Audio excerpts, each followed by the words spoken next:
nó ngày nắng dương thơ lẹp môi để dạy PK config DHCP nó là Windows Server ok nó bây với ca nghe nâng bán miền trời miền là không làm vì về bao giống như trời miền Windows Server muối hay Windows client muối để dùng miền Windows đọc thì chỉ Windows client hay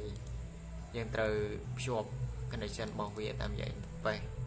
đây là viêm vẽ về visual interface anh ấy anh được bán cho lại custom này mới rồi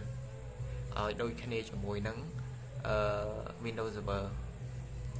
anh ấy vô vị ông phí lơ Windows client anh ấy đôi khi này đấy cái này cho nên lên này và đập tờ mới vô cái custom hay rồi ở đôi khi này mùi này của bạn đấy ok ở lấy ra vị ông phí đôi khi này hồi nó lơ Windows Server dân từ miền DCP feature ai tự install bán ok rồi về đã install bán về miền ông này hết á trong bọn vậy PK install thực tế em cho từ can tận đập bay từ configure DCP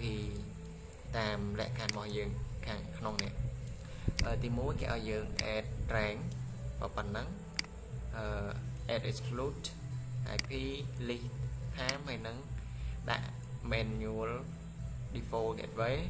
hay nâng điện này bỏ server bao giờ này hay là sai static rồi computer tụ bàn IP chạy lẽ hay nâng block IPសម្រាប់ computer ណាមួយដោយវាទទួលបានចេញពី Windows Server ហ្នឹងឥឡូវបន្ទាប់ពីចូល tool ចូល server manager ចូល tool ហើយចូល DHCP ហើយវា load ផ្ទាំងមួយនេះឃើញអានេះគេដាក់ DHCP ហើយមាន DC ឈ្មោះ server របស់យើងហ្នឹងហើយពលាវាទៀតមកនៅលើ IPv4 នៅលើ IPv4 យើងអាច right click លើវាហើយចុច new scope ដើម្បីបង្កើត scope ថ្មីហើយចុច next ទៀតមកទៅនេះវាឲ្យដាក់ឈ្មោះហើយនឹង description ខ្ញុំដាក់ឈ្មោះថាតេស្តហ្នឹងទៅខ្ញុំអាចដាក់តេស្តប៉ុណ្ណឹងចោលទៅអានេះអត់ដាក់ក៏បានដែរចុច next ទៀតនេះតើតោះមួយប្រធានបទរបស់យើងគេឲ្យ assign rank កន្លែងនេះគេឲ្យ assign rank នេះ IP address rank ដោយសារដល់លើ Windows Server របស់ខ្ញុំវាខុសពីប្រធានបទរបស់យើងតិចធានរបស់យើង IP របស់គេគឺនេះ 192.168.1 1253តែរបស់ខ្ញុំដាក់IP ផ្សេងទេគឺ IP 10.10.10.1 នេះដែលយើងដើម្បីឲ្យវាដំណើរការ DHCP ខ្ញុំដាក់ IP ឲ្យដូច server ដោយសារតែគ្នាយើងមាន IP ផ្សេងយើងអាចយកអានេះជាគំរូបានចុច1ទៅដល់ 10.10.10.253 ដល់ពេលដែលយើង complete ប៉ុណ្ណឹងហើយប៉ុណ្ណេះអានេះខ្ញុំត្រូវកែប្រែពីវិញទៀតដាក់24នេះដល់ពេលដែលយើង complete ប៉ុណ្ណេះហើយមានន័យថាយើងធ្វើបានប៉ុណ្ណេះហើយអាចចុច next បន្តទៀតកន្លែង add exclusive in delay នេះនៅក្នុងប្រធាននេះគេក៏គេបញ្ជាក់ដែរហើយយើងដាក់ដែរនេះ exclude នឹងកន្លែងដែលយើងត្រូវដាក់ធ្វើតនេះពី1ដល់20អូខេ10.10.10.1ដល់20.10.10.20ហើយយើង complete ចុច add ទៅហើយចុច next តនេះដល់ពេលដែល add បានវាចូលនៅក្នុងកន្លោនេះហើយចុច next តទៀតមកយើង complete បាន step នេះមួយទៀតហើយយើងចូលដល់ step នេះមួយទៀតគេឲ្យ list duration នេះគេដាក់ថា list duration នៅលើផ្ទាំងមួយនេះគេឲ្យ set ទៅជា8ម៉ោងអានេះ8ថ្ងៃទេហើយដាក់លេខ0ទៅហើយនេះដាក់លេខ8វិញមកហើយត្រូវប្រធានបទអូខេចុច next ទៀតទៅហើយដល់កន្លែងនេះយើងអាចយក yes ទៅហើយចុច next ទៀតកន្លែង router default gateway នេះក្នុងប្រធានបទរបស់គេក៏គេដាក់ឲ្យយើងចំណាំដែរ default gateway ដូចគ្នាកន្លែងនេះយើងត្រូវដាក់បន្តកំណត់បន្ត IP របស់គេគឺទុយ254 10.10.10.254 អាហ្នឹងជា IP default gateway ហើយ complete ចុច add មកនេះចុច next តទៀតទៅកន្លែងនេះយើងអត់ធ្វើការកែប្រែទេវានឹងទៅ detect DNS របស់ server យើងផ្ទាល់ ចុច next ទៀតអូខេនេះអត់ត្រូវជាមួយប្រធានបទរបស់យើងទេអាចចុច next តទៅតែប៉ុណ្ណឹងទៅវាមានមុខងារ DHCP នៅលើ Windows Server របស់យើងហើយករណីដែលយើងចង់តេស្តយើងត្រូវទៅធ្វើម៉េចករណីដែលយើងចង់តេស្តយើងអាចនេះយើងចូលនៅលើ Windows Server យើងទៅ create DHCP មុខងារ DHCP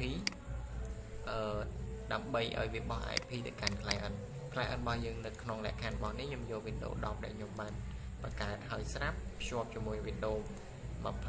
ស់យើងតាមរយៈ interface VMnet 2ហ្នឹងហើយដើម្បីយើងទៅឆែកមើលថាវាដំណើរការ DHCP នៅលើ server ដែលយើងបាន set មកអត់យើងអាចឆែក IP config អូខេនេះវាជាប់ចែក IP config release ខ្ញុំអាច release renew សិនទៅអានេះវាត្រូវលក្ខខណ្ឌរបស់យើងហើយតែខ្ញុំចង់ដឹងថាវាដើរអត់យើងអាចវាយ comment IP config ដើម្បីឆែកមើល IP នៅលើម៉ាស៊ីន Windows 10ហ្នឹងហើយឆែក release ដើម្បីផ្ដាច់ IP ចាស់ចេញហើយ IP config renew ដើម្បីឲ្យវាទៅចាប់យក IP ថ្មីអូខេយើងអាចចាំឥឡូវនេះវា load ហើយវាចេញ IP ចុចកតុយ21ដោយសារវាត្រូវមួយលក្ខខណ្ឌរបស់គេដែលគេឲ្យយើងធ្វើហើយ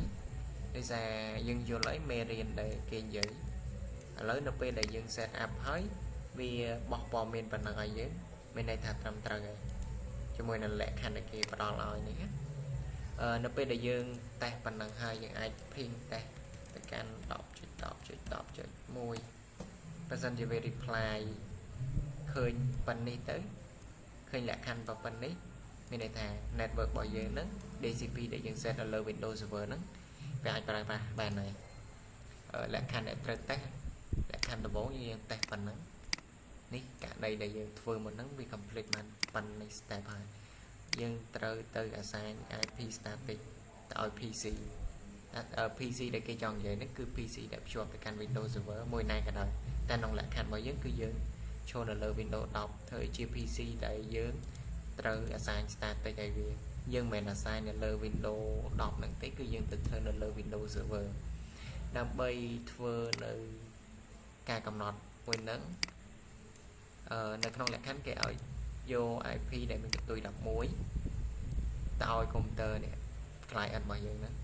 ដើម្បីធ្វើយើងចូលទៅកាន់ Windows Server របស់យើងវិញចូលកន្លែង DHCP ដែលយើង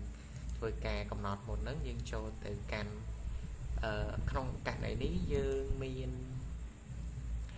នេះ new scope ដែលយើងបានបង្កើតយើងចូលកន្លែង reservation អាចចុច new ទៅនេះវាទាមទារព័ត៌មានដែលយើងបំពេញទី1ឈ្មោះយើងអាចដាក់អីក៏បានដែរយើងដាក់ថា reserve ខ្ញុំសេសងកាត់ហើយដាក់ថា Win 10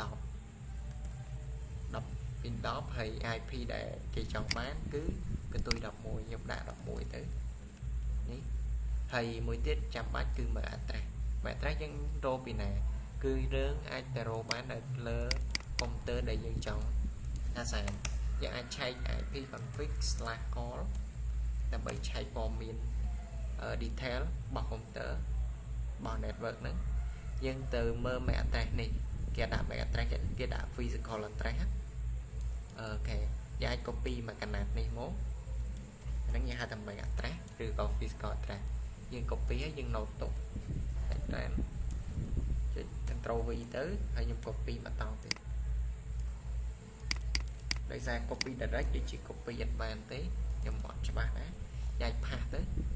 ចុច add ទៅនេះ name IP ដែលត្រូវដាក់ហើយនឹង MAC address របស់កុំព្យូទ័រដែលត្រូវដាក់យើងដាក់ detect បានអត់ក៏បានដែរចុច add អូខេដល់ពេលដែលចុច add វាចេញចេះមានន័យថាបានហើយអាច close វាបានយកទៅឆែកមើលនេះ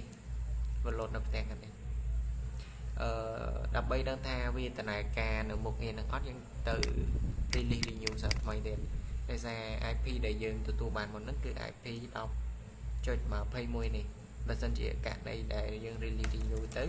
វាអត់ចេញដោយប្រធានដែលគេចង់បានទេមានន័យថាយើងធ្វើអត់តត្រូវទេនេះ step ដែលយើងកំពុងតែធ្វើហ្នឹងឲ្យចេញ IP ប៉ុណ្ណេះនៅលើ Windows 10 ហើយ thì config ឆែក IP វាអត់មកទេយើង IP config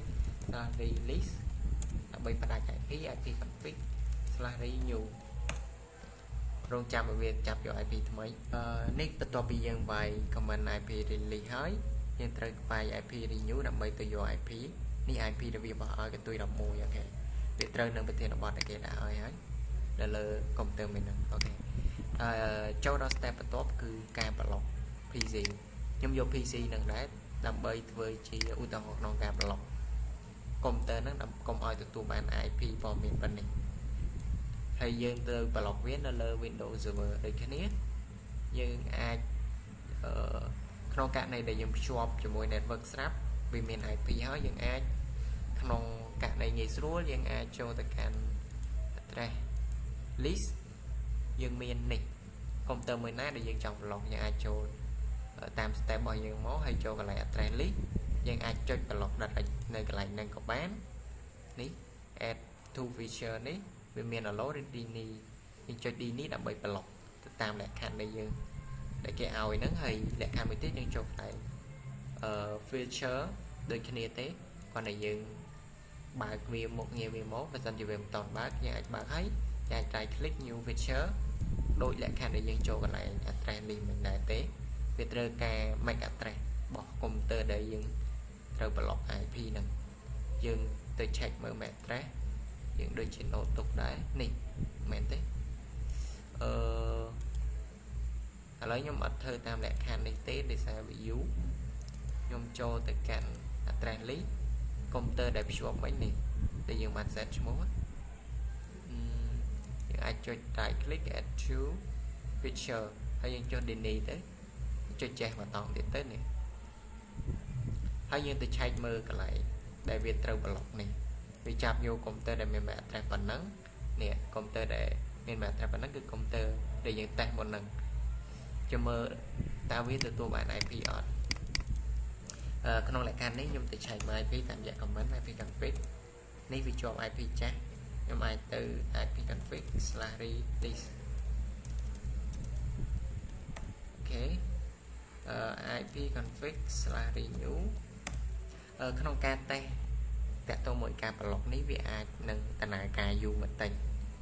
ដោយសារលក្ខខណ្ឌហ្នឹងយើងអត់ទទួលបាន IP ទេដែលយើងចាំមើល reset ទាំងអស់គ្នាដែលវា load ព័ត៌មានដូចម្ដេចអាហ្នឹងចាំនឹងយូរតិចករណីចុងក្រោយរបស់យើងបើសិនជាយើង release renew ហើយវាចេញអត់មានព័ត៌មានគ្រប់គ្រាន់ដូចមុនទេមានន័យថា step ចុងក្រោយដែលយើងបានធ្វើនេះ complete ហើយអូខេ lab ប៉ុណ្ណឹងមានតែប៉ុណ្ណឹងយើងត្រូវតេស្ត